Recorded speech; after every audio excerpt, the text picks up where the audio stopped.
Is a $280 paddle worth it if you can't actually use it in most tournaments? That's the question we're dealing with when it comes to the Sypik Avatar, an elongated foam paddle that delivers some of the most impressive spin numbers I've seen, but comes with some limitations. Full disclosure here, Sypik sent me this paddle to test with no strings attached, no money changed hands, and I'm not obligated to create content for them, and these are my honest impressions. Here's what makes this paddle interesting. The surface texture is legitimately crazy. It feels like sandpaper, and the spin production puts it in the 99th percentile. I'd describe it as ridiculous, one of the grittiest paddles I've tested this year. But then you look at the price tag, the tournament restrictions, and potentially dealing with warranty issues, and you start wondering who this is actually for. The Avatar is built for aggressive players who want maximum spin in an elongated frame, but at $280 with limited competitive eligibility, it's going to be a tough sell for most people. Now, getting information about the construction of this paddle has been challenging. I asked Sypik headquarters and they flat out told me they don't know. But it plays like an EPP foam core, so I'm going with that. If Sypik gets back to me, I'll make an update in the description. What they do know is that the Avatar uses full block construction, basically a single piece of foam running through the entire length. The foam feels notably dense compared to other foam paddles, which contributes to that substantial feel during contact. Is it a floating core? Does it feature a dual density core? Is there EVA around the perimeter? I have no idea, but it feels great. The face is T700 carbon fiber with Sypik's Peel Ply surface treatment. This creates microscopic ridges that dramatically increase surface friction.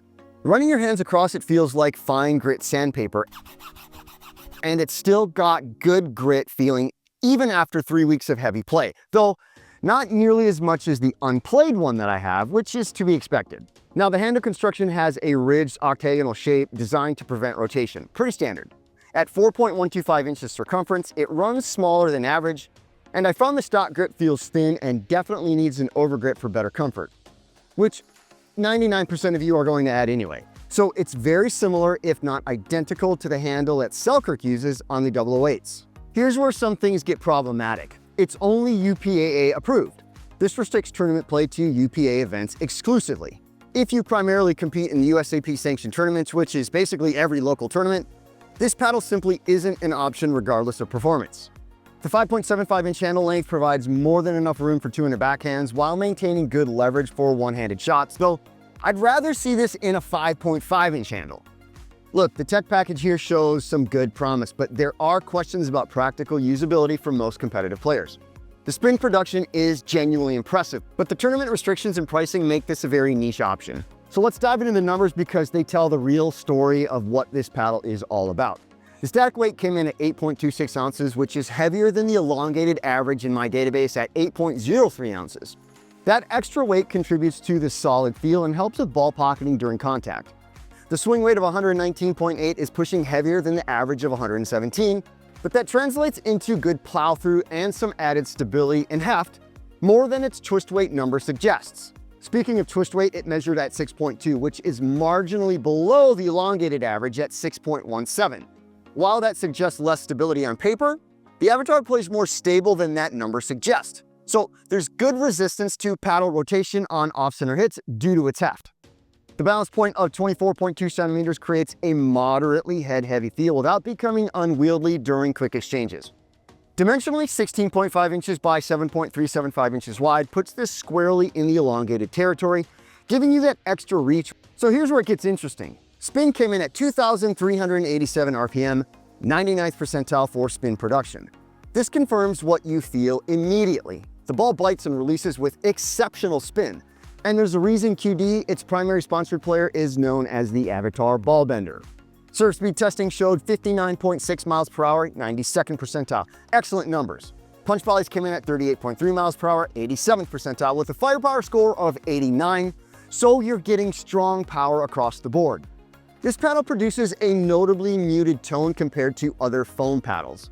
This doesn't affect performance, but might bother players who prefer a more solid sound. So let's talk about how the Avatar actually performs when you're out there playing points. On serves and baseline power, the spin production is immediately obvious. Topspin serves that normally clear the net by a few inches were diving. Backspin and topspin dinks are also interesting weapons here. That gritty surface grips the ball so effectively that moderate swing speeds generate good rotation. For drives and baseline play, the spin helps keep drives in bounds while still maintaining good pace. Touch shots and resets require a minimal calibration period, and drops feel controlled. Volley performance has some trade-offs. The twist weight provides excellent stability on off-center blocks, significantly better than typical elongated paddles. When volleys don't hit the sweet spot perfectly, the paddle still holds its line rather than twisting in your hand. However, the 119.8 swing weight isn't as quick as lighter options during rapid exchanges, so players used to sub 110 swing weights might notice a difference here. I did try some weight additions at the throat and corners. 0.5 grams per inch tape strips were most effective and improved the sweet spot feel, but honestly, it's not needed, so I removed them. The paddle performs pretty good stock. So what are its strengths? Well, exceptional spin generation, that 99th percentile number is real. Excellent stability for an elongated design, which can sometimes be a weakness in this category, and reliable control on resets and drops. This paddle is ideal for players who want spin and controlled aggression. But the $280 price, limited warranty support, and UPA-only approval creates some serious value questions.